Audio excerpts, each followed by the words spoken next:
Hello, everybody. So, quick review of women. I have to be honest, between this and my other video that will come after this, I really have no idea how I'm going to make this a quick review. A lot of generalities that I'm going to say require people to give out questions as to what I mean. So it's going to be tough, but I can't get into too much detail on this. But as the song goes, let's talk about sex, baby. We'll talk about you and me. We'll talk about all the good things and the bad things that may be, from Salt and Pepper. Let's talk about that. And I'm going to try my best to keep it simple and understandable, because, excuse me, when my traveling's done, if I ever go back to traveling, I have to be honest when I say that this easily could be a 5-video series. So I'm going to try. So here we go. How about this? I'm going to start by saying that coming from my experience with women, women are more picky than guys. Okay?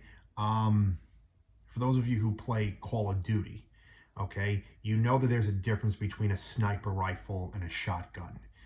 Shotgun spreads, is not really direct into where it goes, but the pellets or bullets that spread just go everywhere. Sniper is more accurate, but you don't hit a whole lot of targets. So men are shotgun, women are sniper rifle. Women pick and choose their guys.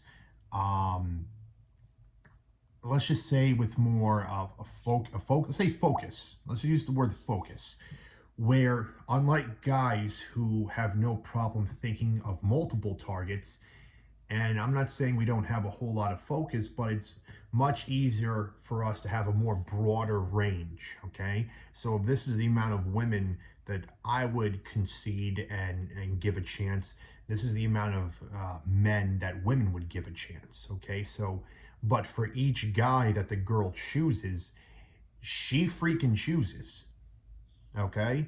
She really chooses a lot.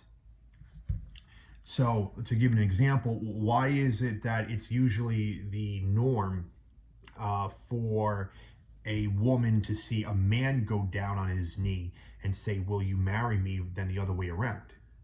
Well, it's for the man to show the woman that, hey, I'm choosing you just as much as you're choosing me, okay? Because women are more picky than guys. Now, keep in mind this, there's a right way and a wrong way to do the same thing. And this is where this topic of talking about women becomes a little complicated, because I could say something and it could work out both ways, and it could be either concerning or an optimistic way of looking at it, depending on what your experience is going after girls, going on dates, going after men, going on dates, And, in a longer view, if I had my 5 video part series, I would get into narcissists, psychopaths, sociopaths, because I've dealt with all 3, okay, in both women and guys. Now, I'm not saying that I'm going after and pursuing men, but I've had friends that were psycho, coworkers that were narcissists, and I can keep going with that and how that affects relationships, but just to keep it simple, women are more picky, men are more general. Men want to pursue, okay, because men, we don't ovulate, we spermagote. It's called spermagosis. Us men and our reproductive abilities are basically an ongoing conveyor belt of sperm being reproduced over and over and over. It's like that SpongeBob episode, I'm ready, I'm ready. Well, when it comes to going after women and being ready, we're pretty much ready all the time. Whereas a woman, ovulation is a process that takes, a according to Google and some books I've read, usually 2 to 4 weeks, a woman's finally ovulated. And when she is, that only lasts for like a day. And then the process starts all over. So women, biologically, and men biologically, we're different in how we want sex. Now, we both want, and we're both just as horny and just as kinky and just as freaky as each other. We just are different in how we go about it. So I say this, okay? I say to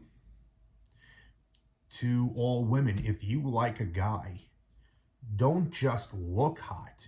Okay, do something. Do something that actively gets a guy's attention. Okay, do something that makes him want him to give him permission to.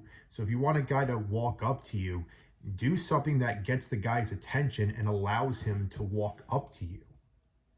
Okay, so that way the guy knows that, yes, I know I am allowed to do this because look at what she's doing. She's doing something that's allowing me to know that she likes me, and I have certain permissions that she's not giving another guy because she's emotionally, she's choosing me, right? And for men, I've been there where I like a girl very much, and I don't, she didn't like me as much. And she didn't want to tell me straight up on how she felt. Okay, now again, that could go in 100 different directions. That could go with the normal everyday chick that was very generous to me and found a way to make me understand. And then I can talk about the narcissistic women, the sociopath, psychotic women that knew how to take advantage of that. Okay? And ladies, I'm sure you've dealt with men who knew how to take advantage of you. And again, I'm trying to make this a quick review. But to keep it simple, men, we're not as picky. We're more general. We want to pursue. Ladies, if there's something about me or another guy you like, do something actively, okay, to make him want to pursue you so that way he knows he has that permission, okay? And, people online, how should I say this?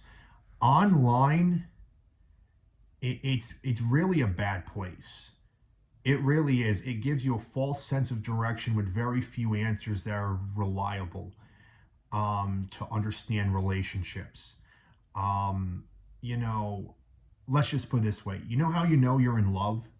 When you're willing to sacrifice something for someone, knowing it will make them happy, and them being happy is all you need back.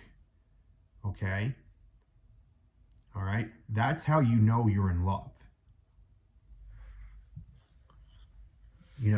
When a woman, for example, would not mind that I had to cancel a date on her because she likes me so much, she knows that I'm willing to do something to make it up for her. And vice versa. That's how you know you're in love, when you're willing to sacrifice something you want to attain what the other person wants, and that happiness from that other person's all you need. That's how you know you're in love, or if someone's in love with you. So, in a nutshell, that's pretty much love. It's the willing to sacrifice something for someone else. Now at some point, I'm going to need what I need back. At some point. But that love can go away if that's not coming back to me naturally. Okay? If it is coming back to me naturally, the love will still be there. Part of the reason why my parents are still together, because they know they're going to give back to one another. And despite all the delays and things happening, it happens. They do eventually give back. And they sacrifice for each other all the time. So, hopefully I made a lot of sense and clarified, and I wish I could give more details, but this is a quick review. So, guys, ladies, look, I know relationships are something that is a very special thing that makes people happy, but you got to understand whether or not you really are with the right person. Okay? Is that person willing to consistently sacrifice enough of him or herself for you? And your happiness is all you need. And are you willing to do the same back? Try your best to be with that type of person. Okay? Try your best. And keep that information in mind so you know you're not being taken advantage of by someone who makes it seem as if that's what they're doing, but that's not what they're doing. Okay? All right? Peace out.